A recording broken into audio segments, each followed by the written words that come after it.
शहर पोलिसांनी Bangladeshi रोहिंग्यांचं search operation सुरू केलेलं आहे. 100 लोकांची तपासणी केली आहे. 35 जणांचे डॉक्युमेंट जे आहेत ते संशयास्पद आढळून आले आहेत. अमरावती म्हणजे प्रयोगशाळाच करून ठेवलेली आहे. आणि मागे जेव्हा दंगलीची परिस्थिती निर्माण झाली होती तेव्हापासून मी सांगत होतो की इथे बांगलादेशी आणि रोहिंग्यांना आश्रय दिला जातो.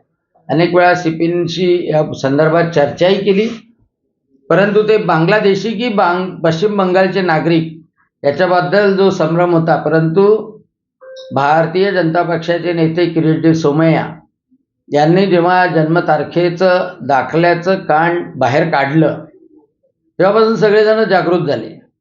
आणि आता जे छोट्या छोट्या युनिट्स आहे MIDC परिसरामध्ये, त्यामध्ये जे बांगला बोलणारे नागरिक आहे यामधल्या अनेक जणांचे कागदपत्र संशयास्पद आहे.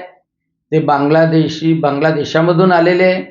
आणि आता तर महाराष्ट्रामध्ये ते जाहीर झालं की सैफ अली खान पतोडी याला सुद्धा याच्यावर हमला करणारा बांगलादेशीच आहे.